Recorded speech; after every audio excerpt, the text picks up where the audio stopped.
কাজে কামে মুসলমানের খবর নেই। আমরা মুসলমান, এমন মুসলমান যখন বাংলাদেশে আমাদের পার্শ্ববর্তী দেশ বর্ডারে বসে আছি, এই দেশে জাকির নায়েক বলে একজন বিখ্যাত ব্যক্তি ছিলেন, এখন এই দেশে নাই, অন্য দেশে আছে, ঠিক কিনা?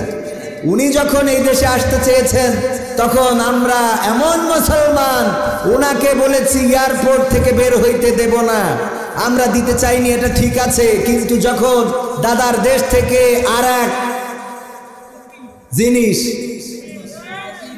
ঢুকে গেল, ঘুরে গেল, নেচে গেল, গেয়ে গেল, কাঁপিয়ে গেল, থাবিয়ে গেল, এটা নিয়ে প্রতিবাদ করার কোনো মুসলমান পাওয়া গেল না।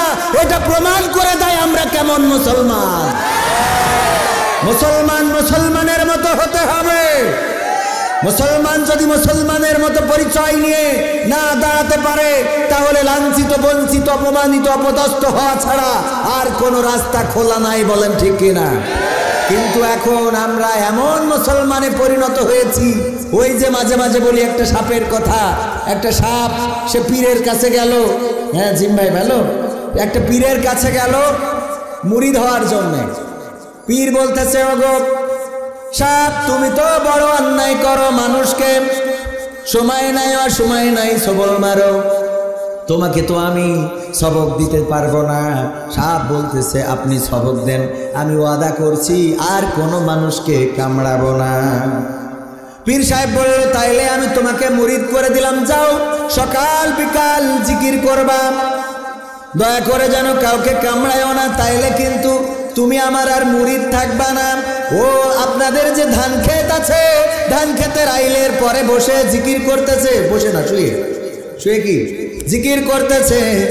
আমাদের যে সভাপতি সাহেব উনি মাঠে গিয়েছেন ঘাস কাটার জন্য, সন্ধ্যাবেলা যখন মসজিদে আজান হয়ে গেছে চিন্তা করছে নামাজ ধরতে হবে, তাড়াতাড়ি বাড়ি যেয়ে ঘাস কেটেছে কিন্তু বাঁধার মতো রশি নিয়ে যায় নাই, তাড়াতাড়ি সন্ধ্যাবেলা চিন্তা করলো কি দিয়ে বাঁধবো, দেখে আইলের পরে পড়ে আছে, ও তো সাপ জিকির করছে, ইনি চিন্তা করেছে এটা কলার ডেগো, কি কলার ডেগো, সন্ধ্যাবেলা ভালো দেখা যায় না, কলার ছোবলা মনে করে ওইটা দিয়ে আচ্ছা করে ঘাস বেঁধে নিয়ে গেছে। যাওয়ার পরে বাড়িতে স্ত্রীকে বলেছে, আমি নামাজে গেলাম, তুমি ঘাসটা খুলে তারপরে ঘাসগুলো কেটে গরুকে খাওয়াও। ঘাসটা যখন খুলেছে সাপের তো অবস্থা কাহি, ও পীরের দরবারে দেখাতে গেছে, কি বাবা কি করলেন, আমার এত বড় ক্ষতি, ঘাড় ভেঙে দলা করে দিয়েছে কিরাতা মাহফিলের সভাপতি। ঘাড় ভাঙলো কি করে? আমি জিকির করছিলাম আইলের পরে বসে, আর উনি আমাকে রশি ভেবে ওনার যে ঘাসগুলো বাড়িতে নিয়ে যাবে সেই ঘাসগুলো আচ্ছা করে কষে বেঁধে তারপরে নিয়ে এসেছে। বলছে তুমি কোনো উৎপাত করো নাই, না আপনি নিষেধ করে দিয়েছেন যে কাউকে কামড়ানো যাবে না, এই জন্যে তো কামড়াই নাই। পীর সাহেব বলতেছে, কামড়া দিতেও নিষেধ করেছি কিন্তু ফনা তুলে একটু ফোঁস করতে তো নিষেধ করি নাই। যখন উনি সাপ যদি ধরতো আর যদি সাপ ঘুরিয়ে ফনাটা তুলে একটু ফোঁস করতো তাহলে বলেন কি করতো? খালি দৌড় মারতো না, পাঞ্জাবি টুপি টুপি কনে থাকতো, লুঙ্গির কথা কব না, তো এগুলো কনে থাকতো। বাড়ি এসে দেখতো কি ব্যাপার, স্ত্রী বলতো কাপড় চুপুড় কই, জামা প্যান্ট, আর কয়ে না ঘাস কাটিলাম, ওটা বাঁধার জন্য যে রশি নিলাম, রশি তো না, সেটা হলো কালকে উঠো যখন ফনা তুলেছে আমার তো জান নেই, ঠিক না? ওরে মুসলমান, ফোঁস করা ছেড়ে দিয়েছেন, একটু ঘুরে দাঁড়ান আর না দাঁড়ান ফোঁস তো করবেন, কথা কয় না? মুসলমান ফোঁস করাও ভুলে গেছে, এখন কেউ কিছু বলে না, কোনো জায়গায় কোনো কিছুতে কেউ কোনো প্রতিবাদ করে না। এই জন্যে আমাদের সমাজে এমন একটা সমাজ রূপান্তরিত, আমাদের এই সমাজ এমন একটা জাহিলি সমাজে রূপান্তরিত হয়েছে যে নিজের সন্তানকে পরকীয়ায় আসক্ত হয়ে মিষ্টির মধ্যে বিষ মাখিয়ে পর্যন্ত খাওয়ায়। দেখেছেন না? ব্রাহ্মণবাড়িয়ায় খবরের সত্যতা কতটুকু এটা তো আমরা কইতে পারবো না, পুলিশ যেটা কইছে সেটা কই।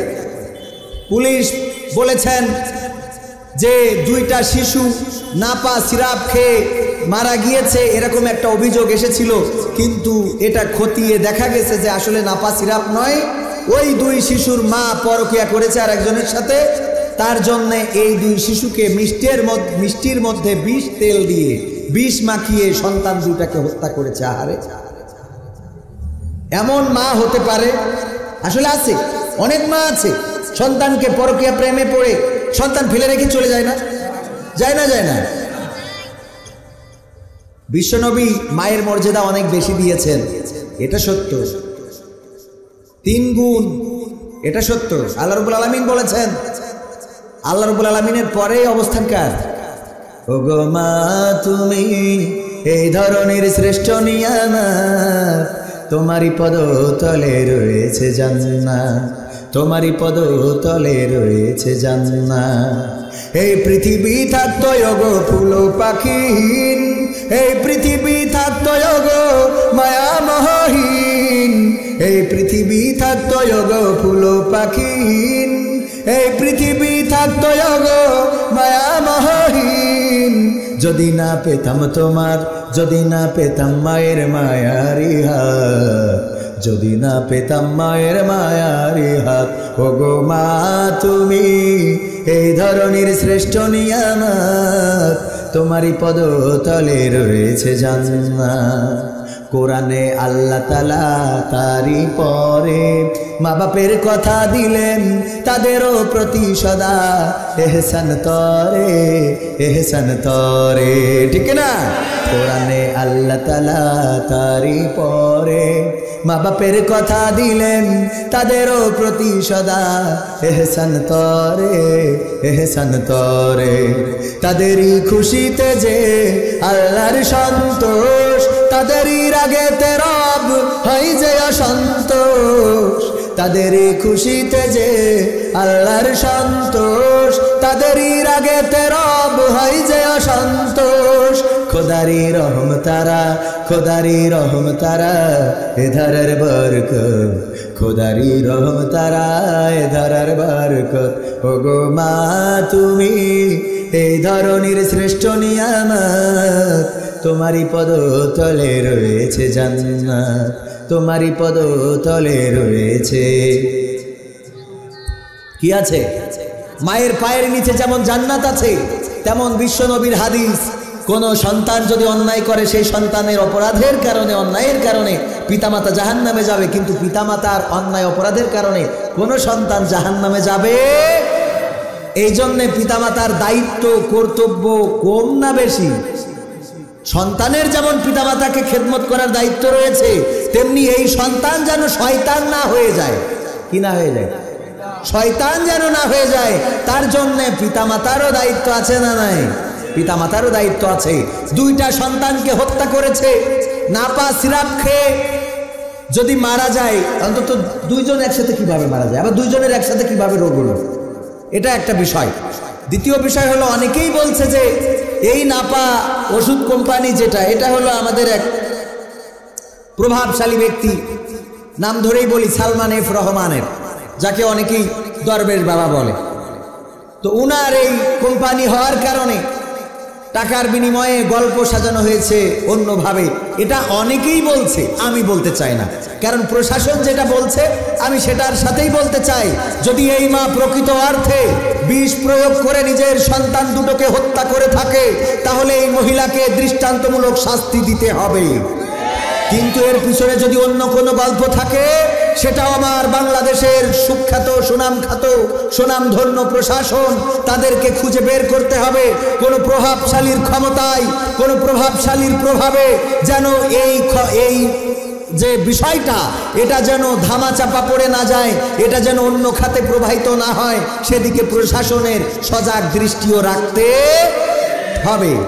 এই দেশে অন্যায় বেড়ে চলেছে, অপরাধ বেড়ে চলেছে। এই বেনাপোলের এই পাশের এক রাস্তায় একবার আসতে যেয়ে দেখলাম যে এই মানে গল্প করে, জোড়ায় জোড়ায় গল্প করে রাস্তায় বসে। তো বললো এটা হলো ফ্রি মাইন্ডের রাস্তা, এবং বোঝাই যায় যে একজন আর একজনের বউরে আনছে এই পাশের দিকে। আমরা তখন অক্সিজেন নিয়ে কাজ করছিলাম, একজন আমাদের মা বোনদের একজন করোনা আক্রান্ত হয়ে অক্সিজেন সংকটে ছিল, অক্সিজেন দেওয়া হয়েছিল 8 দিন থেকে। সেখানে আমরা গিয়েছিলাম খোঁজ খবর নিতে। আসার পথে দেখি বাইকে ঘরে, বাইকে দাঁড়িয়ে গল্প করে, এই করে তাই করে। এগুলো আপনার চোখের সামনে দেখেছেন কখনো? প্রতিবাদ করেছেন?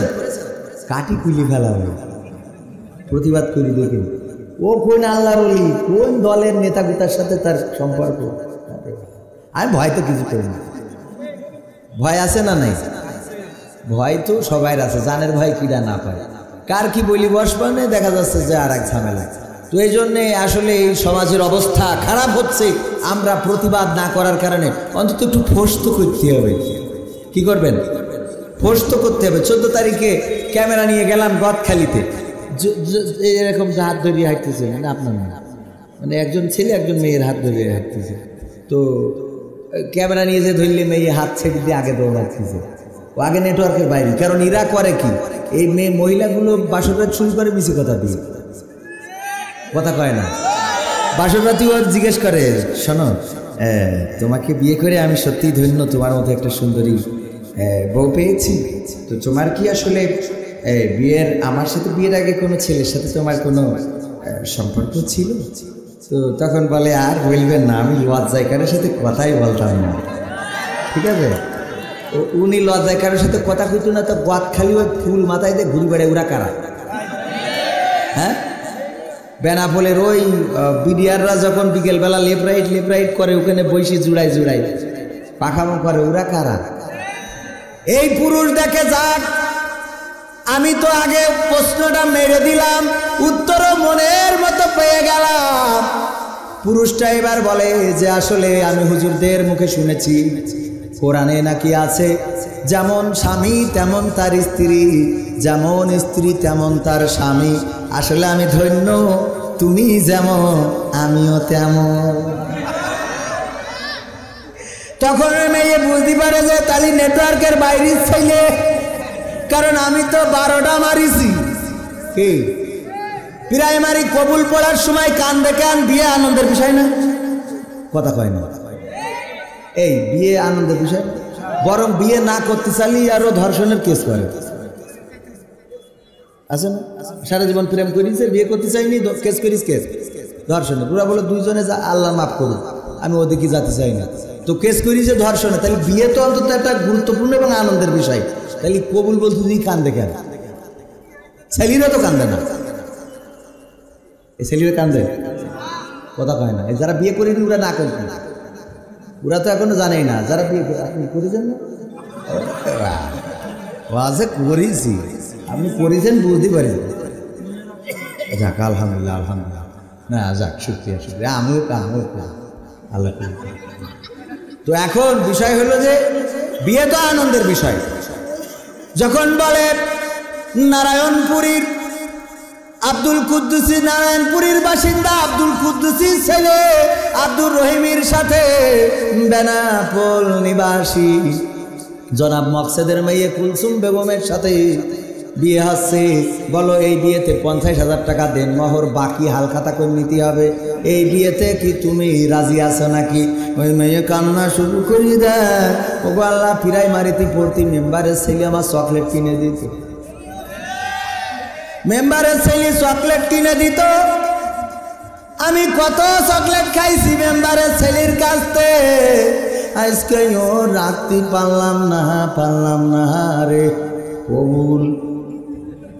দ্বিতীয়বার যখন কাজী সাহেব বলো কবুল আছো কিনা, হঠাৎ মনে করে হাই স্কুলে পড়তি চেয়ারম্যানের ছেলে একটা গোলাপ ফুল নিয়ে 14 তারিখে দিছিল গো।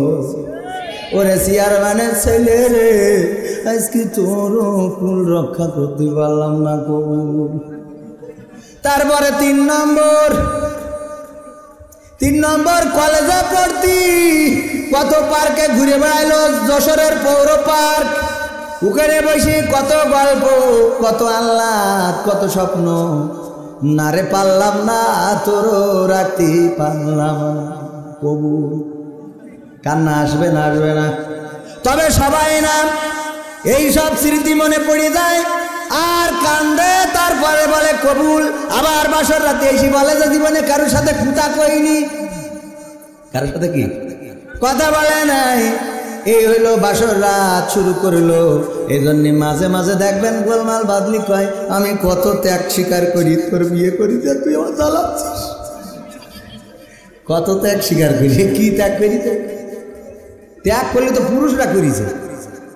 পুরুষরা কি করি ত্যাগ স্বীকার করেছে? বিয়ে করার শুরুতে গাড়ি এসেছে, সেই গাড়িতে উঠাবে বর, ওই গাড়ির দরজা খুলছে না, টাকা না দিলে ড্রাইভার দরজা খুলবে না, উকেটে দিলে টাকা।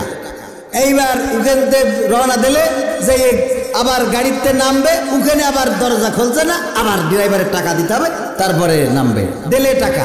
তারপরে যে গেটে আবার লাল ফিতে বিন্দু থিয়েছে, উকেনে দুধ উল্টে থিয়েছে, এইগুলো আবার সোজা করতে হবে। কইন্ডে দুধ কইন্ডে চুনগুলা এটাও বোঝা কষ্ট, ওই আবার ঢকঢক করে মারতে হবে, কত বড় রিস্ক। এই সব কিছু সহ্য ধৈর্য করে ওই ফিতে কেটে ওখানে টাকা দিয়ে তারপরে বিয়ে করতে বসি, যখন পড়াচ্ছে পড়তে পড়তে হঠাৎ করে আবার উকিল বেরেক করিস, যেই কাছাকাছি গেছে সেই বেরেছে, আবার ওখানে টাকা দেওয়া লাগে না, লাগে না, আবার টাকা। তারপরে এবার হাত ধোয়াচ্ছে শালাশালিরা, সাবান টাবান মাখাইয়ে, যাক আনন্দ যে ছাগল খাওয়া হয়ে গেছে, মাথা খাওয়া আসে, সাবান মাখাই এবার হাত ধোয়াচ্ছে, আবার টাকা দিয়ে আবার বোর কাছে বসতে যাই, ওই দরজায় আবার টাকা আছে না নাই, আবার টাকা, গাড়িতে উঠোতে যাই আবার টাকা, আবার বাড়ি এনে নালাতে যাই আবার টাকা। তারপরেও তো মানসিক গ্রামের লোকের বউ দেখার ঠেলাই ও ছেলেটা রাত 12টা পর্যন্ত ঘরে ঢুকতে হবে। ত্যাগ করলি করলো ছেলে, তুই খুঁটা দিয়ে আর কিনা এই যে খুঁটা দেয়, আমি কত ত্যাগ ত্যাগ করলো। আপনি শুরুতে চিন্তা করে দেখেন দিন একটা ছেলে, আর তারপরে এই যে একটা ধরাই দিয়েছে, তারপরে আজীবন বসায় পড়ি খাওয়াতে হবে, কিছু থাক আর না থাক, পৃথিবী অমিক্রণ করোনায় ধ্বংস হয়ে যায়, কোন লিপস্টিক না হলে চলবে না, ওর নেল পালিশ ঠিক রাখতে হবে, কথা কয় না। আলকাতরা বেগম পরিমণি সাজো, আপনাকে বেনাপোলে তো মেলা কটা পার্লার আছে, আরে বাবা, যখন ঢোকে তখন কি আলকাতরা বেগম, আর যখন বেরোয় তখন পরিমণি। এই হচ্ছে সমাজের অবস্থা। এই সমাজকে সুন্দর করার দরকার আছে না নাই? তবে এখানে একটা বিষয় কথা বলতে একটু কষ্ট হচ্ছে, সেটা হলো এক গ্রামে একই দিনে দুইটা মাহফিল কেন? হ্যাঁ, অন্য গ্রাম। এই যে দেখেন ওই মাইকের আওয়াজ এখানে আসছে না, আবার এই মাইকের আওয়াজ হয়তো বা ওখানে যেতে পারে। এখন আমার তো যেটা আমি মানে ভেবেচিন্তে দেখছি, উনিও জোরে জোরে চিল্লাচ্ছেন, মানে এই মাহফিল আর ওই মাহফিল এখন লড়াই করা লাগবে। হ্যাঁ, মানে একটা লড়াই চলছে মনে হচ্ছে ওখানে, কিন্তু খালি শুধু ভাঙতিছে এরম করে করে। তো আমি তো অত চিল্লাইতে পারবো না, তো আমরা সবাই মিলে অন্তত লড়াই না, আমরা এখন কিছু সঙ্গীত করবো, সেই সঙ্গীতে আপনাদের একটু সাড়া শব্দ আশা করছি। রাজি আছেন? কি হবে বেঁচে থেকে অযথা বিদ্যা শিখে, যদি না গড়তে পারি শোষণবিহীন সমাজটাকে? কি হবে বেঁচে থেকে? কি হবে ছাত্র সেজে চুমু খেয়ে সনদ খানা, যদি হয় বিদ্যালয়টা পরিমণিদের আড্ডা খানা? কি হবে ছাত্র সেজে চুমু খেয়ে সনদ খানা, যদি হয় বিদ্যালয়টা পরিমণিদের আড্ডা খানা? এর চেয়ে মরাই ভালো, দেশ ছেড়ে যাওয়াই ভালো, এর চেয়ে মরাই ভালো, দেশ ছেড়ে যাওয়াই ভালো। কি হবে ধোঁকা দিয়ে বিবেকটাকে?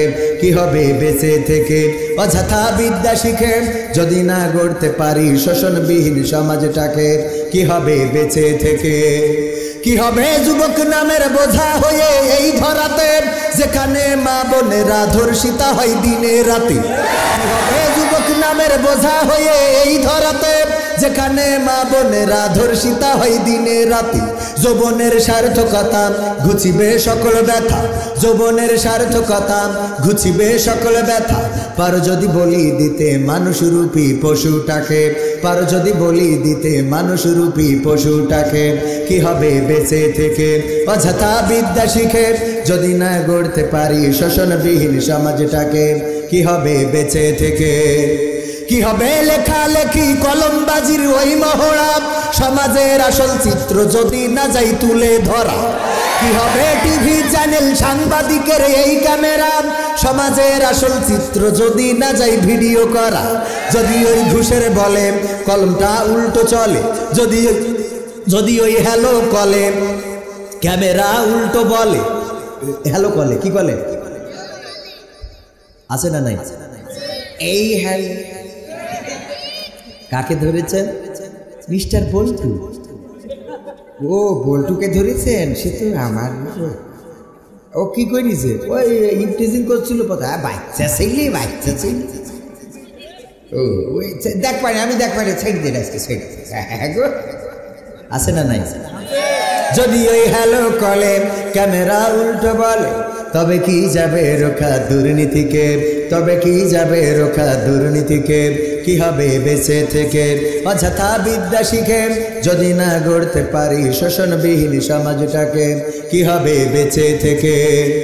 কি হবে নামাজ রোজা ইমানদারির বড়াই করে যদি এই খোদার কোরআন নর্দমাতে থাকে পড়ে, কি হবে নামাজ রোজা ইমানদারির বড়াই করে যদি ওই খোদার কোরআন নর্দমাতে থাকে পড়ে।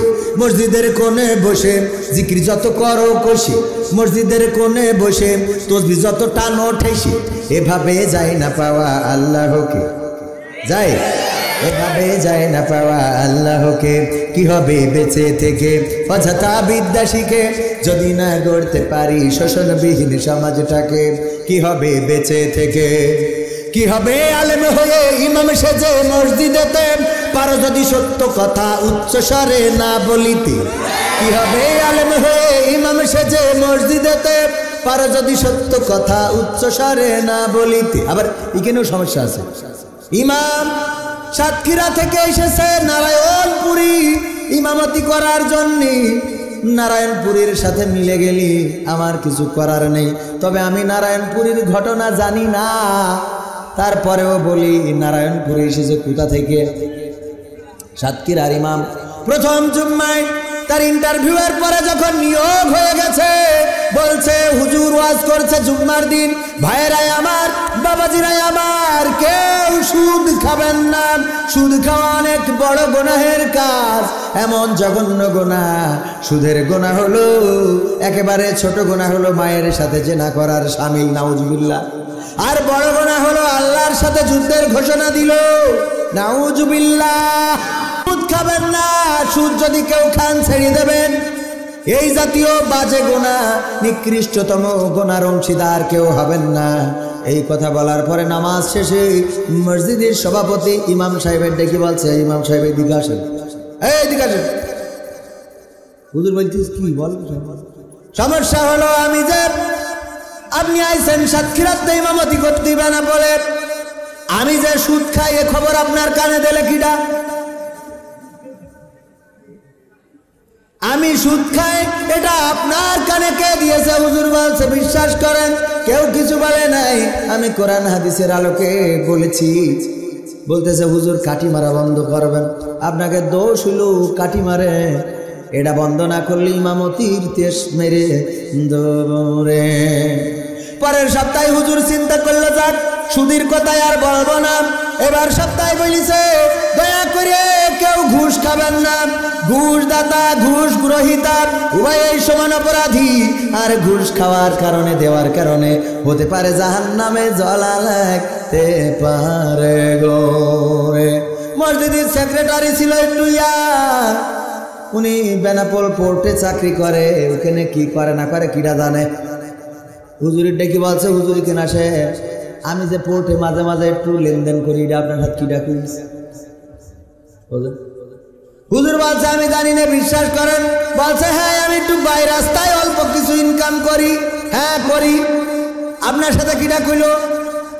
তার নাম বলেন, কাঠি খুলি দেবো, মনে হয় বিরোধী দল বলিছে। হুজুর বলছে দেখেন আমি কিছুই জানি না। বলতেছে তাই এবার আমি হুঁশিয়ার করে দিই, গতদিন সভাপতিকে জ্বালাইছে না, এবার আমাকে জ্বালালে আগামীতে যদি কাউকে জ্বালান তাহলে কিন্তু ইমামতির তেজ মারা সারা হয়ে যাবে।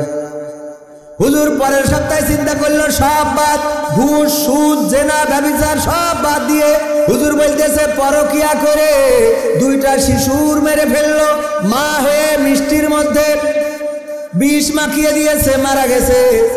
দুইটা সন্তান এভাবে পৃথিবী থেকে নিষ্পাপ শিশু চলে গেল। এই জন্য কেউ পরকিয়া তো করবেনই না, বরং প্রবাসীদের বাড়ির ধারের কাছে যাবেন না। অনেক যুবক আছে যারা প্রবাসীদের বউদের সাথে ভালো সুসম্পর্ক বজায় রাখে, আবার প্রবাসীর বউয়েরা বাড়ির সামনে যেয়ে যদি ডাক দেয়, ভাবি হ্যাঁ কে বলছেন? আমি মিস্টার বল্টু। ও বল্টু ভাই, আপনি কতদিন হইল আসেন না? ভাবি আসলে আমার পেটে খুব কাজ, ব্যস্ত তো আসতে পারিনি। আসেন এক গ্লাস পানি খেয়ে যান, আপনার ভাই চলে যাওয়ার পরে তো পর করে দিয়েছে। আরে মহব্বত আছে না নাই? এখন পানি খাই, বলে ভাবি আসলে আমি ব্যস্ততার কারণে আসতে পারি নে। একটু আসবেন মাঝে মাঝে, কিরাম আছে একটু খোঁজ নিয়ে যাবেন। ভাবি অনুমতি যখন দিলে এখন থেকে দিনই মানে সময় না পাই নাত্তিরি আসবে। কথা কয় না? আচ্ছা ঠিক আছে, পাওয়ার আছে। এখন এই আজ হুজুর করতেছে, দয়া করে প্রবাসীদের বউদের সাথে এভাবে মিষ্টি মিষ্টি কথা বলবেন না। প্রবাসীরা কত কষ্ট করে টাকা পাঠায়, আর আপনি যে তাদের বউয়ের সাথে সুসম্পর্ক করে ওই টাকা নিয়ে বেনাপোলে ঘুরিয়ে বেড়ান, যশোরে পৌর পার্ক মেরি বেড়ান, গদখালি ফুল কিনে বেড়ান, এটা হইতে পারে না, পারে না। ক্যাশিয়ার ছিল আর ওইয়ান, ও ডাক দিয়েছে, হুজুর এইদিকে আসেন। আমার এক বন্ধু মালয়েশিয়ায় যাওয়ার সময় আমার বলল, বউটা তোর হাতে রেখে গেলাম, দেখে শুনে রাখিস।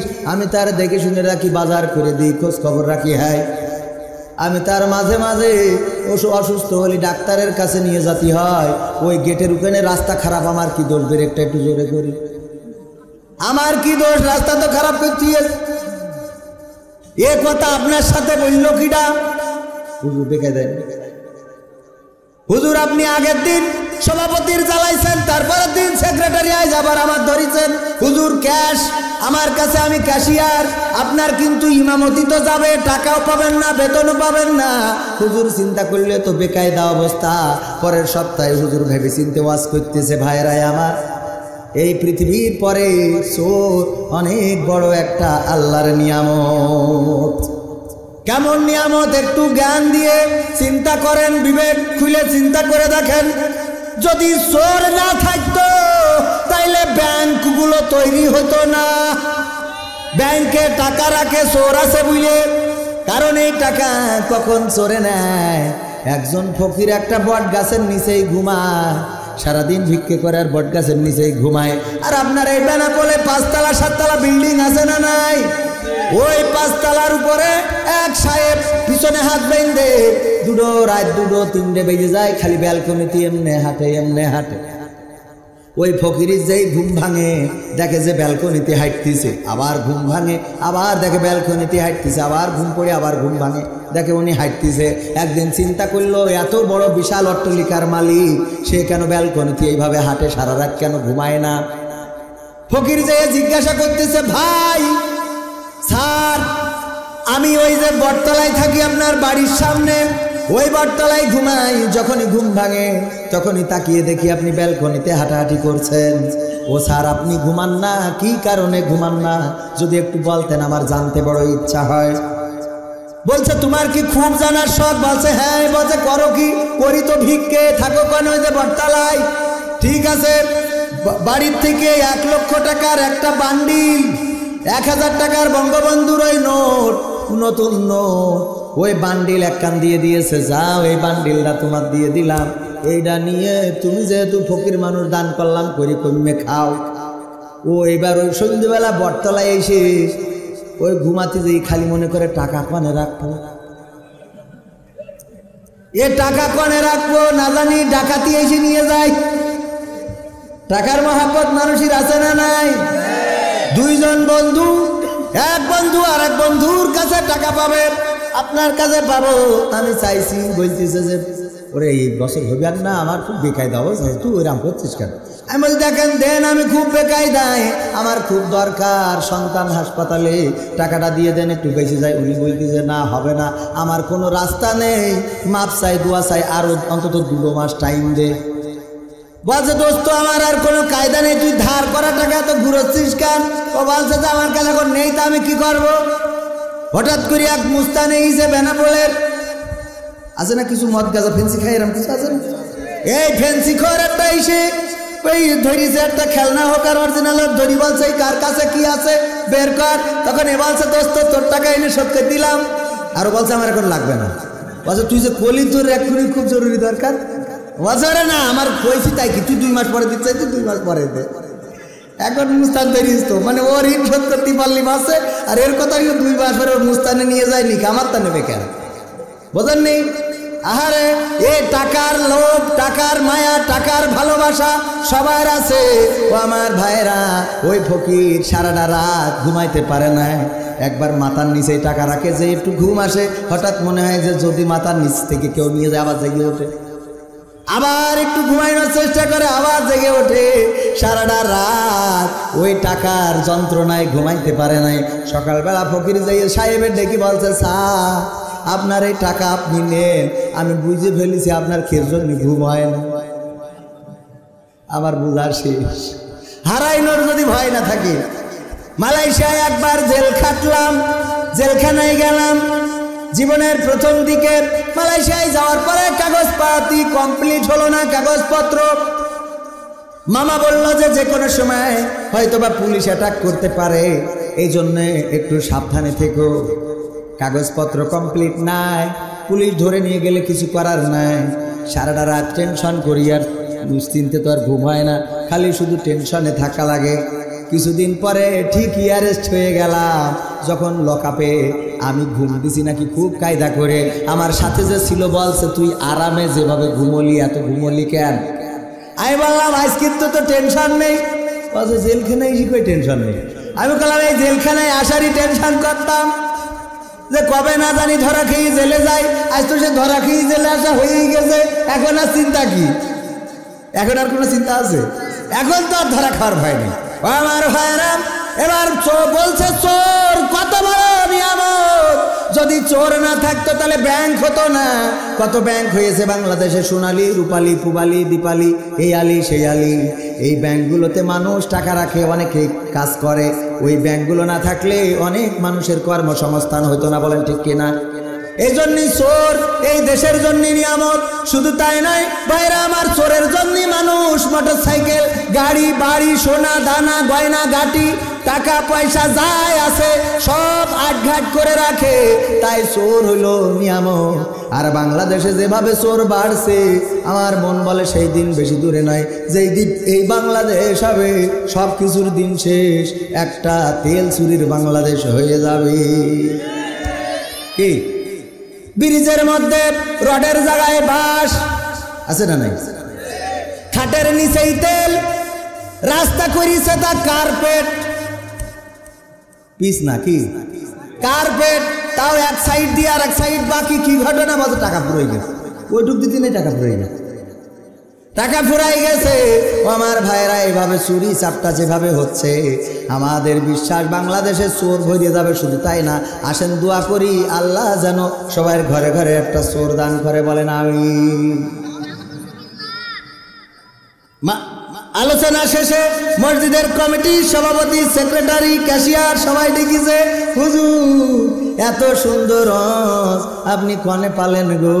সারাটা জীবন কত ওয়াজ করলো হুজুরেরা, কোনোদিন চোরেদের পক্ষে ওয়াজ করতে দেখলাম না।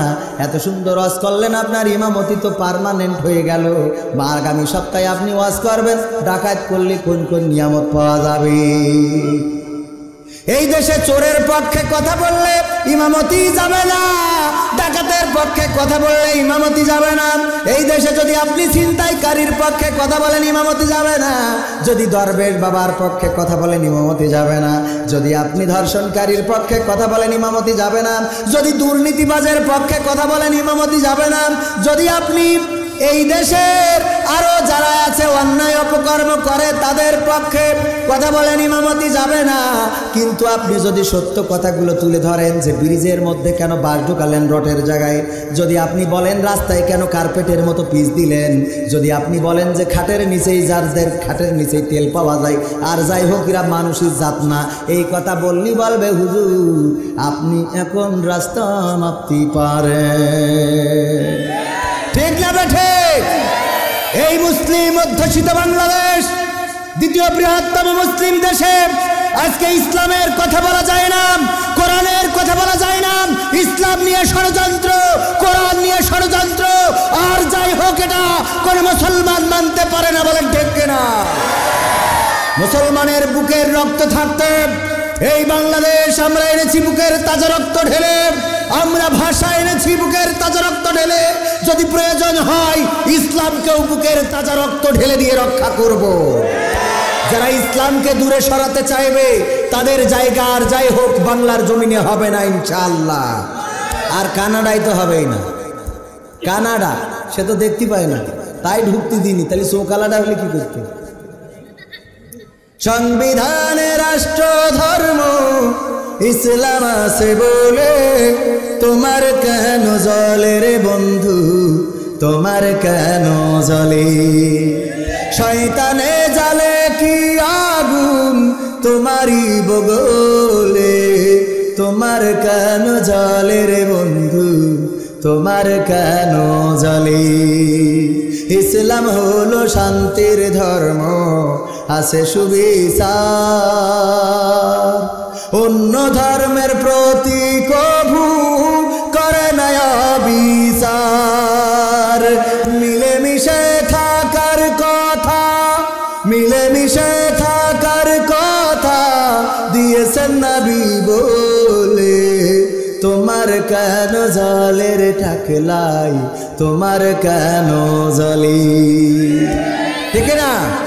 ওদের ব্যাপারে আল্লাহ সূরা আস-সাবে বলেছেন, ইউরিদুনা লিয়ুতফিউ নূরাল্লাহি বিআফওয়াহিহিম ওয়াল্লাহু মুতিম্মু নূরিহি ওয়ালাউ কারিহাল কাফিরুন।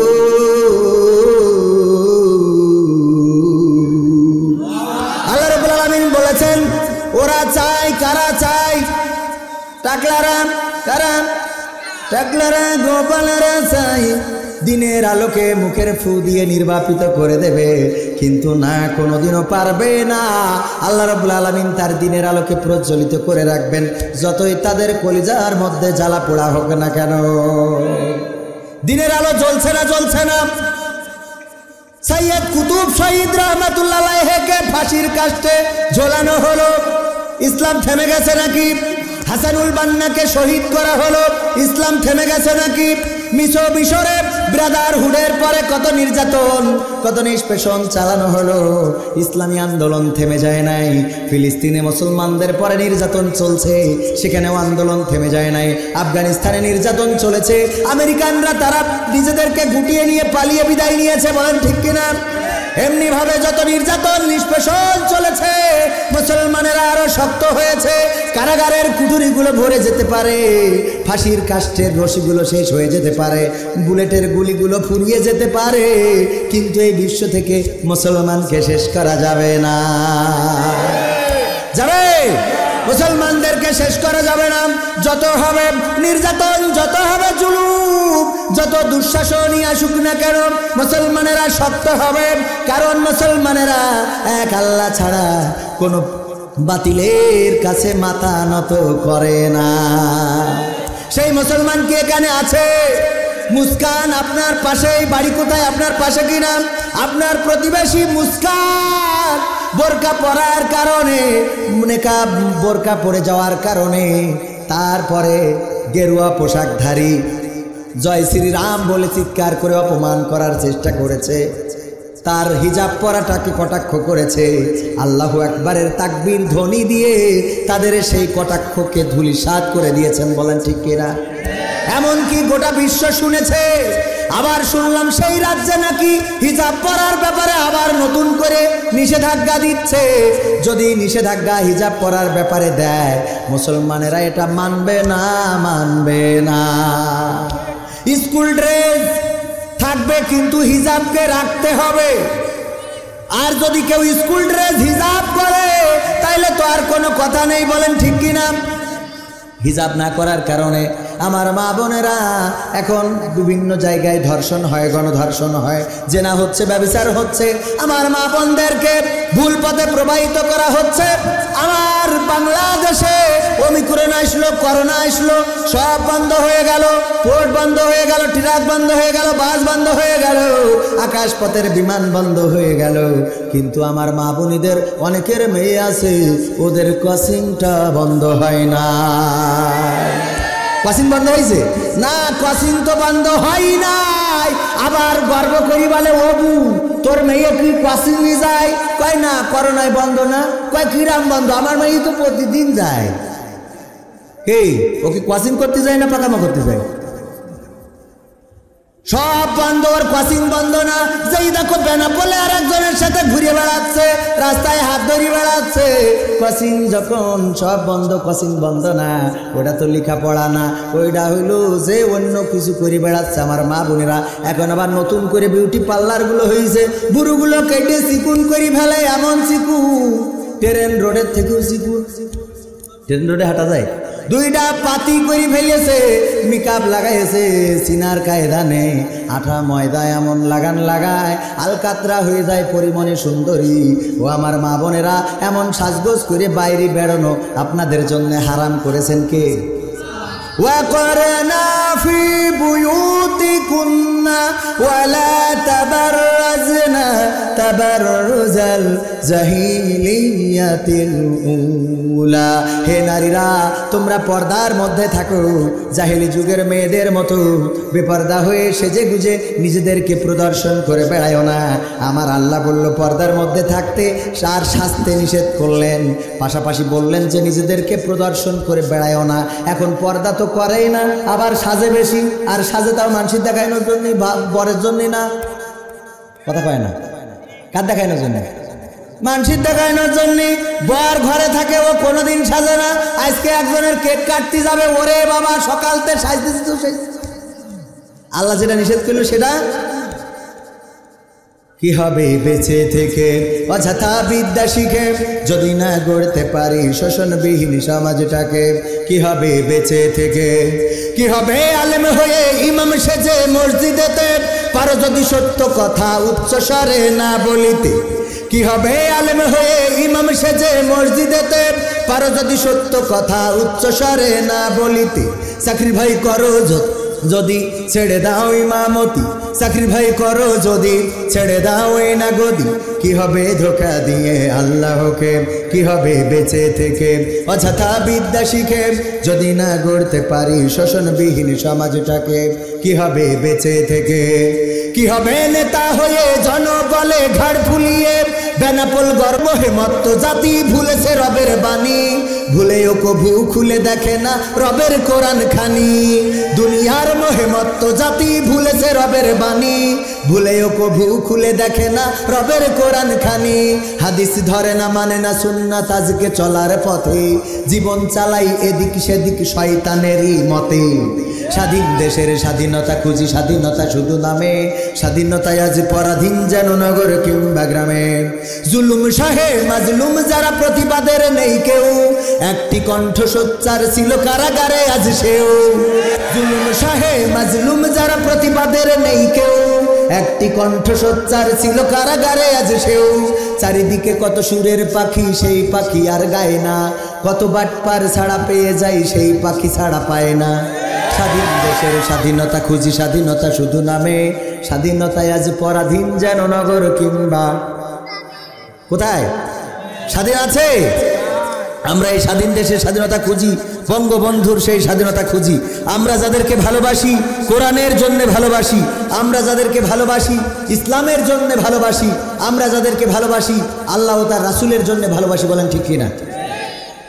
আমি আলেমদের নিয়ে একটা সঙ্গীত লিখেছি, শোনাবো? চলে যাবেন না শুনবেন? মাহফিল শেষ না করে চলে যাবেন? আগামী বছর এই মাহফিল পাবেন, এই নিশ্চয়তা আছে। আগামী বছর ঘুরে আবার এই মাহফিলে আসতে পারবেন, এই নিশ্চয়তা আছে। আপনার আমার মতো অনেকেই চিন্তা করেছিল আগামী বছর মাহফিলে আসবো। যারা দূর থেকে আওয়াজ শুনছে, চায়ের দোকানে বসে বিড়ি মারছে আর বলছে এই বছর যাব না, আগামী বছর এসে মাহফিলে বসবো গো। কিন্তু ভাইয়েরা আমার বিশ্বাস করেন, আগামী বছর আবার আসবে নতুন একটা সাল, এই বাংলাদেশে আসবে 2023 সাল। কিন্তু হতে পারে আপনি তার আগে এই পৃথিবী ছেড়ে চলে যেতে পারেন। বলেন ঠিক কিনা? এই জন্যে এই মাহফিলকে আমাদের জীবনের শেষ মাহফিল মনে করে আমরা শেষ না করে কেউ যাব না। মারা যাওয়ার পরে পরীক্ষার হলে বসে যেমন অনেকেই মনে করে কি করলাম, সারাটা জীবন লেখাপড়া করি নাই, আজকে কি লিখবো গো, তেমনি ভাবে আমরা যারা মনে করি আরো সময় আছে রে, যখন সময় চলে যাবে। এমন অনেকেই আছে যে চিন্তা করেছিল আগামী মাস থেকে নামাজ পড়বে, কিন্তু আগামী মাস আসার আগে হঠাৎ করে প্যারালাইসিস হয়ে এক পাশ পড়িয়ে গেছে, এখন বেকা হয়ে আর মসজিদে যাতে পারে না। ঘটনা ঘটনা অনেকেই চিন্তা করেছিল আগামী বছর থেকে রোজা রাখবে, কিন্তু এই বছর এমন কিছু হয়ে গেছে রে, সারাদিন তার সালাইন চলে, রোজা রাখার মতো সৌভাগ্য আল্লাহ আর তার দিল না। এই জন্য আল্লাহর কবুলিয়াতের দরকার আছে না নাই? এই মাহফিল শেষ না করে যাব না, রাজি আছে? আছেন? রাজি আছেন? যারা জোরে বলে ওরা আবার থাকে না। আমি চিনি নাই আজারি, চিনি নাই আনসারি, চিনি নাই আমির হামজা, কোরআনের পথে কথা বলে যারা তারাই মোর কলিজা। আমি চিনি না সাইদি, চিনি না সাইফি, চিনি নাই আমির হামজা, কোরআনের পথে কথা বলে যারা তারাই মোর কলিজা। বলো কেমন করে ভুলবো তাদের, যদিও বলো ভুলে যা, বলো কেমন করে ভুলবো তাদের, যদিও বলো ভুলে যা। আমি চিনি নাই আজারি, চিনি নাই আনসারি, চিনি নাই আমির হামজা, কোরআনের পথে কথা বলে যারা তারাই মোর কলিজা। আমি চিনি না রাফিকি, চিনি না সিদ্দিকি, চিনি নাই আমির হামজা, কোরআনের পথে কথা বলে যারা তারাই মোর কলিজা। কেউ আছে দূরে দূর প্রবাসে, কেউ আছে কারাগারে, চলার পথে কত যে স্মৃতি মনে পড়ে বারে বারে, মধুর সুরে বলতো তারা আল কোরআনের কথা, মনে পড়ে হায় বুক ভেঙে যায় হৃদয়ে চাপা ব্যথা। কেউ আছে দূরে দূর প্রবাসে, কেউ আছে কারাগারে, চলার পথে কত যে স্মৃতি মনে পড়ে বারে বারে, মধুর সুরে বলতো তারা আল কোরআনের কথা, মনে পড়ে হাই বুক ভেঙে যায় হৃদয়ে চাপা ব্যথা। কবে যে আবার আসবে ফিরে বিজয়ী বীরের বেশে, লাখো কোটি প্রাণ পথ চেয়ে আছে দিনকে ভালোবেসে, দিনকে ভালোবেসে। আমি চিনি নাই আজারি, চিনি নাই আফসারি, চিনি নাই আমির হামজা, কোরআনের পথে কথা বলে যারা তারাই মোর কলিজা। আমি চিনি না হেলালি, চিনি না বেলালি, চিনি নাই আমির হামজা, কোরআনের পথে কথা বলে যারা তারাই মোর কলিজা।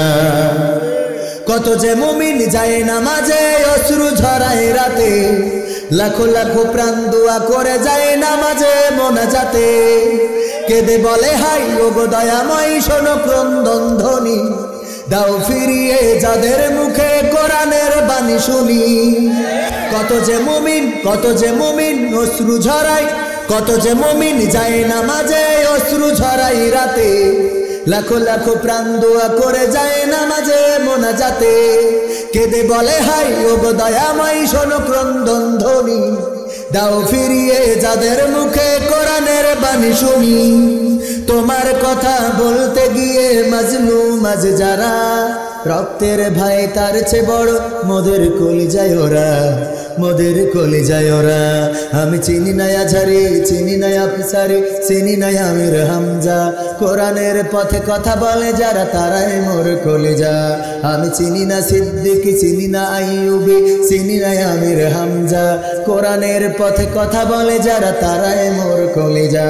বলো কেমন করে ভুলবো তাদের, যদিও বলো ভুলে যা, বলো কেমন করে ভুলবো তাদের, যদিও বলো ভুলে যা। আমি চিনি নাই আজারি, চিনি নাই আনসারি, চিনি নাই আমির হামজা, কোরআনের পথে কথা বলে যারা তারাই মোর কলিজা। ঠিক না? কোরআনের জন্য আমরা ভালোবাসি, ইসলামের জন্য আমরা ভালোবাসি, বুকের তাজা রক্ত ঢেলে এই বাংলার দামাল ছেলেরা পিচ ঢালা কালো পথকে লাল করে দিয়ে প্রমাণ করেছিল 1952-তে।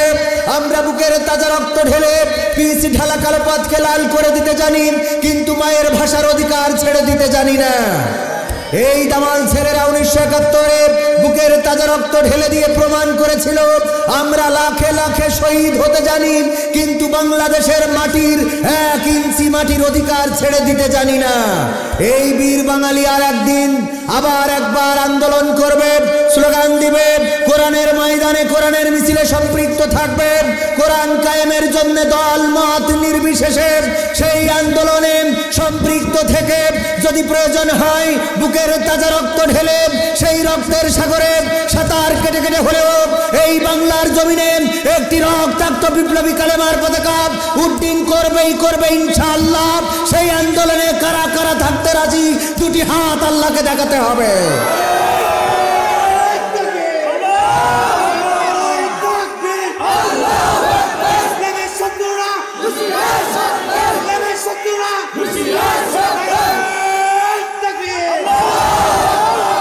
এটা তিতুমিরের বাংলাদেশ, এটা খান জাহানের বাংলাদেশ, এটা শাহজালালের বাংলাদেশ, এটা শাহ মাকদুমের বাংলাদেশ, এটা হাজী শরিয়াতুল্লাহর বাংলাদেশ, এটা বঙ্গবন্ধুর বাংলাদেশ। এই বাংলাদেশে ইসলাম ছিল, ইসলাম আছে, ইসলাম থাকবে। ইসলামকে যারা সংবিধান থেকে সরাতে চাইবে তাদেরকে বাংলাদেশের মাটি থেকে নিশ্চিহ্ন করে দেওয়া হবে। এই দেশে কোরআন ছিল, কোরআন আছে, কোরআন থাকবে। যারা কোরআনের আন্দোলনকে দমিয়ে দিতে চাইবে তাদেরকে বাংলাদেশের মাটি থেকে দাদার দেশে পাঠানো হবে। বাংলাদেশের মাটি মুসলমানদের মাটি, হিন্দু বৌদ্ধ খ্রিস্টানের মাটি, কোন নাস্তিকদের এই মাটি নয়। এই মাটিতে কোন নাস্তিকবাদীদের ঠাঁই হবে না। অনেকে ইতিহাস জানে না, বঙ্গবন্ধুর পরিবার এসেছিলেন ইসলাম প্রচারের জন্য ইরাক থেকে, সুতরাং সেই দেশে ইসলাম নিয়ে কোন ষড়যন্ত্র মেনে নেওয়া হবে?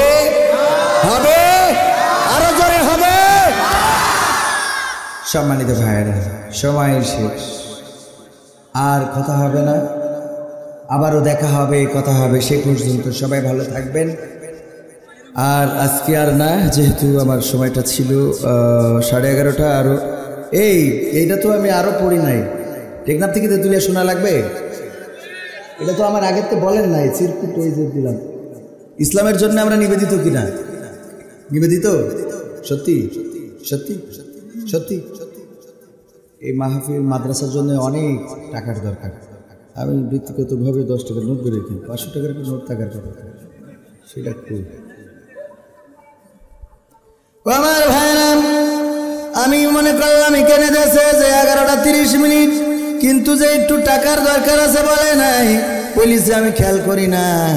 আমি ব্যক্তিগতভাবে 500 টাকা দিলাম। আল্লাহ আমার দানকে কবুল করি না, আমার ছেলে মেয়ে বউ বাচ্চা সব কবুল করে বলে না। আমি দিলাম, এবার আপনারা দেবেন না?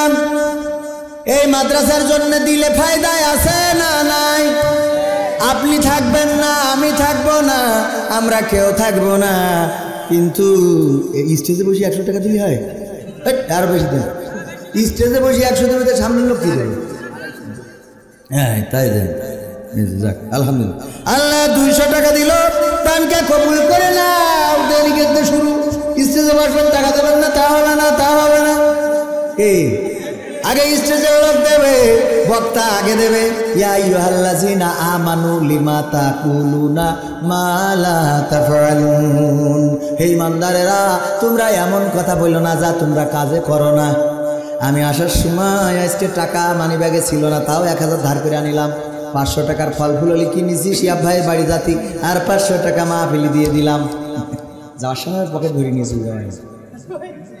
ভাইরে আমার, ভাই কি দেবেন? আর আছেন 1000, 2000, 500 টাকা দেওয়ার মতো কোন আল্লাহর বান্দায় আছেন? এই মাদ্রাসায় তালেবে ইলম, আমাদের মাদ্রাসার ছাত্ররা কোরআনের হাফেজ হয়। এরাই দুনিয়ার পরে ইসলামী আন্দোলন, কোরআনী আন্দোলনকে জীবন্ত করে রাখবে। ও আমার নারায়ণপুরবাসী, একটু হৃদয় খুলে, মন খুলে রক্ত দেওয়ার জন্য হাত তুলতে পারি, কিন্তু টাকা দেওয়ার জন্য হাত তুলতে পারি না। ঠিক না? ইসলামের জন্য কত মানুষ কত নির্যাতন জুলুম সহ্য করছেন। রেজওয়ান রাফিকি বলেছেন, আমির হামজা ভাই, রেজওয়ান রাফিকি জেলখানায় থাকতে আমির হামজা ভাই উনি জেলে রেল ওই যে রড ধরে দাঁড়িয়ে থাকতেন আর চোখ থেকে অশ্রু ঝরত, এখনো থাকেন, চোখ থেকে অশ্রু ঝরে। রেজওয়ান রাফিকি ভাই যে জিজ্ঞাসা করলেন, ভাই আপনার এই অবস্থা কেন, কাঁদেন কেন? কয় ভাই আমার মেয়ে দুটার কথা যখন মনে ওঠে তখন আমি আর সহ্য করতে পারি না, কলিজাটা ফেটে যায়। যারা কোরআনের জন্যে জেলখানায় বসে আছে, কোরআনের আন্দোলন করার কারণে, ঠিক না? আর আপনি যদি একটু দুইটা পয়সা চারটা পয়সা মাদ্রাসার জন্য দিতে না পারেন, তাইলে আপনি মুসলমানের হক আদায় করলেন? বলেন আমি আপনি কি করছি? এবার বলেন নারায়ে তাকবীর, নারায়ে তাকবীর। আলাউদ্দিন সর্দার এক গাড়ি দিল 2000, তাই তো? এক গাড়িতে 2000 থেকে তো 2000। যে ব্যক্তি ইট দিল তোমার মাদ্রাসা করার জন্য, তুমি তাকে জান্নাতে ঘর বানিয়ে দিও। আজকের মাহফিলের প্রধান বক্তা মুফতি আব্দুস সামাদ কাশেমী সাহেব উনি অপেক্ষায় রয়েছেন। আর একজন তোমার বান্দা 100 টাকা দিল, আল্লাহ কবুল করো। একজন বান্দা 200 টাকা দিয়েছে, কিরা মাহবুব ডাক্তার কত? 1000। আল্লাহ রুগী বাড়াই দাও, আল্লাহ মাহবুব ডাক্তারের ইনকাম যেন ভালো হয় সেই তৌফিক দিয়ে দাও রে। তবে দোয়া নিয়ে টেনশন করার দরকার নেই। সেদিন এক হাসপাতালের জন্য দোয়া করেছি, আল্লাহ যেন রুগী বাড়াই দেয়। পরের দিন শুনলাম সরকারের তো লোক এসে 1 লক্ষ টাকা জরিমানা করেছি। আর হয়েছি আরে আমার ভাইরা কেউ যাবেন না, প্রধান বক্তা উনি অপেক্ষায় রয়েছেন। একটু টাকা পয়সা দিতে গেলে যদি আমাদের কলিজা জ্বলে। বেনাপোলের পরে 1 কাঠা জমি যদি কিনতে যান কত টাকা? লাখ লাখ টাকা। আর জান্নাত পাবেন, একটা জান্নাত হলো এই দুনিয়ার 10 দুনিয়ার সমান। সেই জান্নাতটা পাবে, একটু খরচ করবেন না তা হবে না। সভাপতি 2000 দিলে আর একটু বাড়াই দেন, 2.5 দেন, 2.5। আমি তো বললাম 5 দিতি, তাহলে 2.5। নারায়ে তাকবীর, নারায়ে তাকবীর। আমার সভাপতি সাহেব 2.500 টাকা দিল, তুমি দানকে কবুল করে নাও, নেখায়াত দিয়ে দাও। আল্লাহ তুমি সভাপতি সাহেবের পান যেন আমৃত্যুকাল কিনতে টাকা শর্ট না পড়ে সেই তৌফিক দিয়ে দাও, বলেন আমিন। তারপরে আর কার দুটো বিয়ে হয় না, আসেন দোয়া করে দেবো। যুবকেরা দোয়ার দরকার জানে না, প্রেমের দোয়া করতে পারবো না কিন্তু বিয়ের দোয়া করে দিতে পারবো। অনেকেই আছে হুজুরির কাছে প্রশ্ন করে, হুজুর আমাদের জিম ভাই অনেক পরিশ্রমী মানুষ, যেখানেই যায় জিম আসে, কাঠ গোলাতে হাড় ভাঙা পরিশ্রম করে, 100 টাকা দিল। আহারে আল্লাহ তুমি দানকে কবুল করে নাও, নেখায়াত দিয়ে দাও। মাকে নিয়ে থাকে, মাকে নেখায়াত দাও। আর কোন যুবক কি আছে, আর কোন আল্লাহর বান্দা কি আছে যারা একটু দান করতে পারে? নিয়ে ধন বোঝে মন, ফেরত দিতে কতক্ষণ? একখানা কোরআন শরীফ, ভাইরা আমার, একখানা কোরআন শরীফ কিনতে কত টাকা লাগে? 330 পারা কোরআন শরীফ। এই 30টে পারা অন্তত 30 জন দেবেন। হাত উঁচু করেন, যাদের নগদ আছে নগদ দিবেন, না হলে বাকি দিবেন। অন্তত 30 জন 30খানা কোরআন শরীফ দেবেন। পারবেন না ভাই? একখান কোরআন মাদ্রাসায় কিনে দিয়ে আর কোরআনের সমপরিমাণ টাকা দেওয়া যাবে না? একটা কোরআন কেনার মতো সিদ্ধান্ত নিতে পারবেন না? আর একজন 100 টাকা দিল, আল্লাহ কবুল করো। বেনাপোলে নাকি শুনেছি টাকা টাকা, সেই টাকা এমন টাকা যে সব 100 টাকার নোট। বেনাপোলে আসলে সবই ফাঁকা, যা বুলি দেয় ওই বুলির সাথে কোনো মিল নাই। দেখো সব 100 টাকার নোট, অথচ আমার গ্রাম গরিব মানুষ 500 1000 টাকার নোটের নিচে আসে না। আমার আর এক যুবক ভাই 100 টাকা দিল, আল্লাহ যুবক ভাইয়ের দানকে কবুল করে নাও। মেসুদ্দিন সর্দার 1 গাড়ি, আল্লাহ দানকে কবুল করে, নেখায়াত দিয়ে দাও। আর কিরা শফি সর্দার 1000 টাকা, আল্লাহ দান কবুল করো, নেখায়াত দাও, মনের স্বপ্নগুলো পুরা করে দাও। এই যার একজন শিশু, দেখো এই শিশুটা অন্য আর 10 জনের থেকেও ভালো। দেখো 300 টাকা দিয়ে গেল, আল্লাহ দানকে কবুল করে নাও, নেখায়াত দিয়ে দাও, মনের স্বপ্নগুলো পুরা করে দাও। আল্লাহ আমাদের ওই শিশুর বাবাকে কবুল করে নাও, মাকে কবুল করে নাও, বাবার আর একটা নিকের ব্যবস্থা করে দাও, বলেন আমি। বাড়ি যেই গোলমাল বাদু, ছেলে যেই কবে টাকা নিয়ে এই দোয়া নিয়ে অসুবিধে নেই, আল্লাহ কবুল করুক, আমিন। নিকে করা খারাপ কাজ না। কই আর শোনেন, প্রধান বক্তা অপেক্ষায় রয়েছে, উনি চলে আসবেন। আপনারা একটু 30টা কোরআন দেবেন, এমন হাত উঁচুন, 30 পারা কোরআন। ওই যে দেখেন সামনের লোক পাচ্ছে না, পিছন থেকে ভাই নাম লেখেন। আমার 2জন ভাই হাত তুলেছে, একটা কোরআন 300 টাকা, যদি পারেন নগদ দিবে। 2টা কোরআন শরীফ দেবে একজন, আরেকজন ভাই একটা। ও গো আল্লাহ কোরআন শরীফ দিবে গো আল্লাহ। দুই গান, আল্লাহ দানকে কবুল করে নাও।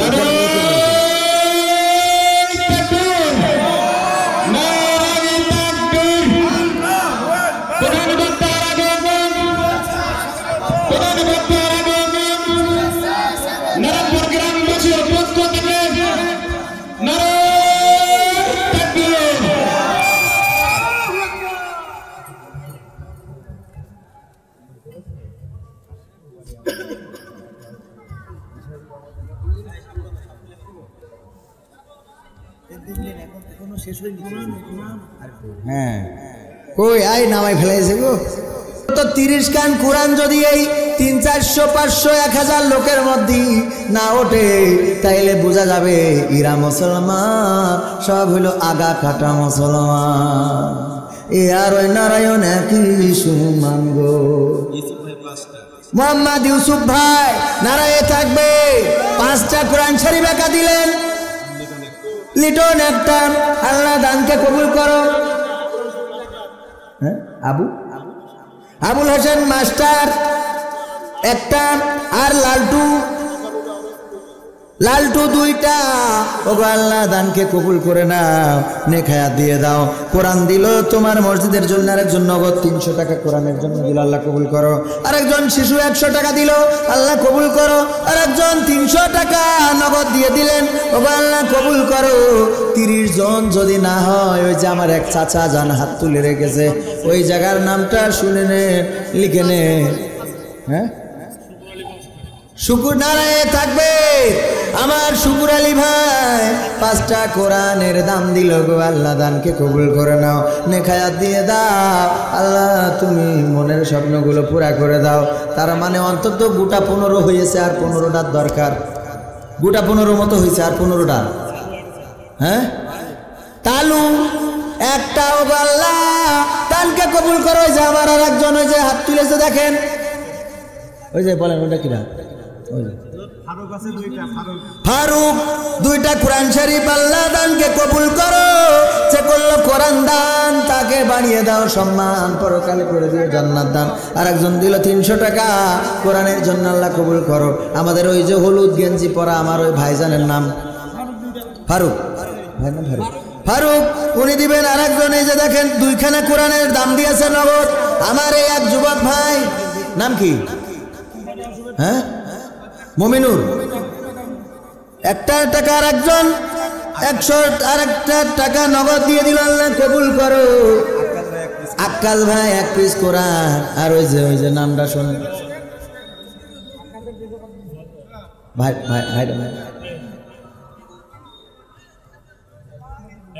মফিজুর,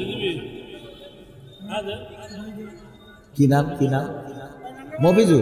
মফিজুর ভাই 1টা কোরআনের দাম দিল, আল্লাহ কবুল করো। ওই যে আমার আরেক ভাই না চাচা, 5টা দেবেন একা, কত দেবেন কেন? আচ্ছা দেন। নারায়ে থাকবে ভাইয়ের নাম কি? আরাফাত, এই মাদ্রাসার ছাত্র। তার বাবা 5টা কোরআন শরীফ দিল। ওগো আল্লাহ সন্তানকে কবুল করে নাও, বড় আলেম বানিয়ে দাও, কোরআনের খেদমত যেন করতে পারে সেই তৌফিক দান করে দাও।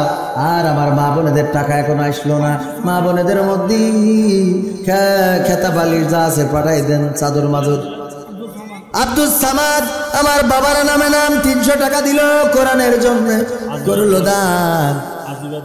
আজিবর 2000 দাঁড়ায় থাকবে, আজিবর 2000 টাকা। আল্লাহ দানকে কবুল করে নাও, যে করেছে দান বাড়াও তার সম্মান। আলমগীর 500 টাকা দিল, আল্লাহ দানকে কবুল করে নাও। নারায়ণপুরবাসীতে নারায়ণ শুধু না মুসলমান আছে, প্রমাণ হয়েছে। 30টার মতো হয়ে গেছে, এখনো পুরিনি। কিরা আলামিন 500। ওগো আল্লাহ আলামিনের এই দানকে কবুল করো। মনের স্বপ্ন পূরণ করে না। আমার কালেকশনের কথা যে বলেছে আমি খেয়াল করিনি গো মুশারফ। দেখো তোমার এক বান্দা নগদ 100 টাকা দিল, আল্লাহ তুমি কবুল করে নাও, নেখায়াত দিয়ে দাও, মনের স্বপ্ন পুরা করে দাও, আয় রুজিতে বরকত দান করে দাও, অসুস্থতা থাকলে দূর করে দাও। ও আল্লাহ যদি কোনো মুসিবত থাকে আসমানের বালা আসমানে তুলাইয়া নাও, জমিনের বালা জমিনে দাফন করে দাও। আর কে আছেন ও যুবকেরা ফ্রি ফায়ার পাবজি খেলার জন্য ইন্টারনেট লাগে, কিন্তু কোরআনের মাহফিলে টাকা লাগে না, এমন হইতে পারে না। সালাম ওয়ালাইকুম আসসালাম, আমার সালাম ভাই সে দিল 2 খানা কোরআনের টাকা, আল্লাহ দানকে কবুল করো, নেখায়াত দিয়ে দাও, আল্লাহ সালাম ভাইয়ের ভালো জায়গায় বিবাহের ব্যবস্থা করে দাও। হয়ে গেছে হয়ে গেছে, দোয়া করার আগে সেই কিডা দিন ইসলাম মোল্লা 3টা কোরআন শরীফ। দেখো দিন ইসলাম কোরআনের জন্য, কোরআনের মাদ্রাসার জন্য 3টা কোরআন শরীফ দিল, আল্লাহ দানকে কবুল করে না। আমার ওই যে ভাইজান দেখেন 5টা দিবেন, 5টা একাই, ওই যে দেখেন জয়নাল আবেদিন একজন লেখক ছিলেন না, ছবি আঁকতেন। জয়নুল আবেদিনের একটা ছবি, ওই যে গরু তারপরে কাক বসে খাচ্ছে, অনেক আগের গল্পের বইয়ে বাংলা বইয়ে পাওয়া যেত। হ্যাঁ হ্যাঁ ওই যে কি একটা ছবিতে খুব সুন্দর সেই নামে নাম। ও আল্লাহ জয়নাল আবেদিন তুমি তাকে অনেক বড় করে দাও, নেখায়াত দিয়ে দাও, ভালো জায়গায় বিবাহের ব্যবস্থা করে দাও, সন্তান সন্ততি থাকলে মানুষের মতো মানুষ করে দাও। দ্বিতীয় বিয়ে এই কটা তাহলে ডিম বেশি কোনে দিয়েছ সব, তাও তো 10 টাকার নোট, আবার 5 টাকার নোটও দিয়ে দেবে। এটা হইল মা বোনদের টাকা আরও একটু বেশি আসার দরকার ছিল। এমনি তো টাকা আসলে বেঞ্চিতে সে টাকার দমটম সব বন্ধ হয়ে যায়, গিরে মেরি পয়সা দিয়ে দেয়, ওই টাকা জীবনে আর দোকানদার চালাতে পারে না। বলে আমার জয়নুল আবেদিন ভাইকে আল্লাহ কবুল করে নাও, 5 খানা কোরআন শরীফ দিল, মনের নেক বাসনা পুরা করে দাও। ও আল্লাহ স্বপ্নগুলো কবুল করে নাও, ও আল্লাহ সন্তান সন্ততি থাকলে মানুষের মতো মানুষ করে দাও, স্ত্রীর সাথে মিল মহব্বত বেশি করে দাও। ও আল্লাহ আর মা বোনেরা যে টাকা দিল পলিথিনে, এই দানকে কবুল করে নাও। একই গ্রামে পাশাপাশি 2টা মাহফিল, কোনডে থুয়ে কোনডাই দেবে, কোনডে থুয়ে কোনডেই যাবে, কি ঝামেলা আছে না? না ওগো আমার ভাইরা, আমি 30টা কোরআন চাইলাম, বেশি উঠে গেছে, আর সময় নিয়ে ঠিক হবে না। বস কেমন আছেন? আর সময় নিয়ে ঠিক হবে না রে। আর কেউ যদি কিছু দিতে থাকেন, আমি বাচ্চা মানুষ দোয়া করে যাব, যুবক মানুষের দোয়া আল্লাহর কাছে কবুল হইতে পারে গো।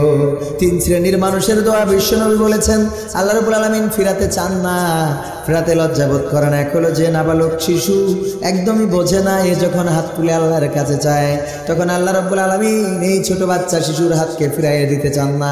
আর এক হলো কোনো যুবক যদি হাত তোলে, যেই যুবক ফ্রি ফায়ার পাবজি ক্রাম বোর্ডে থাকার কথা, কিন্তু না সে আল্লাহর মসজিদে ঢুকে যদি আল্লাহর কাছে হাত তোলে গো, এই হাত ফেরাতে চায় না, আল্লাহ লজ্জা পায়। আর একটা হলো দাড়ি পাকা কোনো মুরব্বী যদি হাত তোলে গো, আল্লাহ রাব্বুল আলামিন এই মুরব্বী লোকটার হাত ফিরিয়ে দিতে লজ্জাবোধ করেন। এই জন্য যুবকের দোয়া কবুল হয় কিরাম আলিম একটা কোরআন শরীফ আল্লাহ দানকে কবুল করে নাও। এইগুলো আবার কোন আল্লাহর বান্দারা দিল, আল্লাহ কবুল করে নাও, নেখায়াত দিয়ে দাও। এই মাহফিলকে কবুল করে নাও, যুবকদেরকে কবুল করে নাও। আর কেউ আছেন নাকি? এত টাকা কোনতে আসছে? রুমাল দে তুলতে যেয়ে দেখো 10 টাকা 20 টাকা নোট গো, এই বেনা ফলে তালিরা টাকা ইনকাম করে কনে রাখে গো। কনে রাখেন টাকা? ওই ফকিরির কথা চিন্তা করে দেখে 1 লাখ টাকা নিয়ে ঘুমাতে পারল না, আর আপনি লাখ লাখ টাকা নিয়ে কোন আরামে ঘুমাই থাকেন গো। শেষ করে দিই। সম্মানিত ভাইরা, অসংখ্য ধন্যবাদ এতক্ষণ পর্যন্ত সময় দিয়েছেন। প্রধান মেহমানকে বসিয়ে রেখে আমি আসলে চিরকুটটার উপরের লাইন দেখেছিলাম যে আপনার সময় 11:30টা, আমি তাই দেখে 11:30টায় শেষ করতে গেছি, কিন্তু ওখানে নিচে আবার লেখা রয়েছে একটু কালেকশন করতে হবে, এটা আগে থেকে বলিনি, ওটা ওই লাইনটা আর দেখি নেই, এই জন্যই লাস্টে এসে একটু কষ্ট করতে হলো। আপনারা যা দান করলেন আপনারা কি সন্তুষ্ট? তবে আমি সন্তুষ্ট না, আরও বেশি হওয়ার দরকার ছিল। আর টাকা চাইলে লোক চলে যায়, এটাও একটা খারাপ দিক। আপনি দিবেনও না, আবার চলে যাবেন কোরআনের মাহফিল থেকে। ওয়াইজা কুরিয়াল কুরআন ফাস্তামিউ লাহু ওয়া আনসিতু লাআল্লাকুম তুরহামুন। হ্যাঁ, এখানে আল্লাহ রাব্বুল আলামিন বলছেন, যখন কোরআনের আলোচনা করা হয় তখন হৃদয়ের কান দিয়ে শোনো, যাতে তোমাদের উপরে আল্লাহর রহমত বর্ষণ হতে পারে। আর আমরা এই মাহফিল ছেড়ে চলে যাচ্ছি, এখনো প্রধান মেহমান আলোচনা করবেন, আপনারা ফাঁকা করে ফেলেছেন শুধু টাকা চাওয়ার কারণে। এটা তো মোটেও ঠিক না। আপনি আগামীকালকে বেঁচে থাকবেন এর কোনো নিশ্চয়তা আছে? আগামীকালকে মাহফিল পাবেন তার কোনো নিশ্চয়তা আছে? হতে পারে এই মাহফিলটা আপনার নাজাতের ওসিলা। আপনার নেক দিয়ে, আমার নেক দিয়ে জান্নাত কখনো পাওয়া যাবে না যদি আল্লাহ রাব্বুল আলামিন ক্ষমা না করেন, আল্লাহ রাব্বুল আলামিন যদি দয়া না করেন, আল্লাহ রাব্বুল আলামিন যদি কৃপা না করেন। কোনো না কোনো এক ওসিলায় আল্লাহ রাব্বুল আলামিন ক্ষমা করবেন। আজকে আমার এই যে জয়নুল আবেদিন ভাই 5টা কোরআন শরীফ লাস্টের দিকে দিলেন, হতে পারে এই কোরআন শরীফ দেওয়াটাই আল্লাহ তার নাজাতের জারিয়া হিসেবে কবুল করতে পারেন। আমার মাদ্রাসায় 5টা কোরআন দিয়েছিল, যা সারা জীবনের গুনাহগুলো মাফ করে দিলাম, এর থেকে আর পাওয়া কিছু আছে? এটাই মাহফিলে ছিলি সন্ধ্যা থেকে রাত পর্যন্ত, ক্ষমা করে দিলাম। কোরআন হাদিসের কথা শুনেছিস, যা মাফ করে দিলাম। নামাজ পড়তে গেছিস, মাফ করে দিলাম। কোরআন পড়া শিখেছিস, মাফ করে দিলাম। এই ছাড়া আপনি আমলের ওজন দিয়ে অন্তত জান্নাতে যাওয়ার আশা করেন না। কারণ যা আমল করেন তার থেকে বদ আমল বেশি করেন, ইচ্ছেই করেন অনিচ্ছেই করেন। বলেন, সুদ খান কিটা কিটা হাত উঁচু করেন, সুদ দেন কিটা কিটা হাত উঁচু করেন? কেউ দেন না তো। আল্লাহর খিরে ঘুর করছেন, একদম আল্লাহর খিরে। কারেন্ট বিল যদি ফেল করেন কয় টাকা দেওয়া লাগে? 1000 টাকার বিল ফেল করে ফেললি 1050 টাকা আছে না নাই? 50 টাকা কি? ইয়েস, আমরা সবাই দিই, ইচ্ছেই আর অনিচ্ছেই। ওটা কি? টাইমে দিলেন না মানেই 50 টাকা সুদ দিলেন। মোবাইলে ব্যালেন্স শেষ হয়ে গেছে, ইমার্জেন্সি ব্যালেন্স নিয়েছেন 3 টাকা, যেই টাকা ঢুকাইছেন কাটলো 3.5 টাকা, 8 আনা সুদ। বিশেষ হয় না আপনাদের? এটা সুদ। ও মা ফ্রি দেয় না, ও তো কাটবে 3 টাকা, নিল কত? এই সুদের গুনাহ আছে না? আপনি দেখতেই পাচ্ছেন না, অটোমেটিক আপনার আমলে দিয়ে দেখবেন সুদের গুনাহ, ঘুষের গুনাহ, জেনার গুনাহ। জেনা করেননি, জেনা করতে সহযোগিতা করেছেন। এক বন্ধু প্রেম করিয়েছে, পাকামোকা আছে, আপনি বেশি পাহারা দিচ্ছেন। আছে না নাই? এরম যুবক আছে না? এই দোস্ত যা, আমি এখানে আসি, যা কিছু হলি বলবানি। আরে বাবা, ও যে আমল নামায় দেখতেছে ও জেনা করেছে, কি ব্যাপার? আল্লাহ, আমি তো জীবনে জেনা করিনি, আমার দোস্ত করি। কই ওর করতে দিলি বলি তোর নাম। মামলায় খুন সহযোগিতা করেছে, তার নামে কেস হয় না? হয় না? দুনিয়ার পরে যদি তার নামে কেস হয়, তা তুই জেনায় সহযোগিতা করিস, তোর নামে কেস হবে না? পাকামো পাইছিস। আসসালামু আলাইকুম ওয়া রাহমাতুল্লাহ।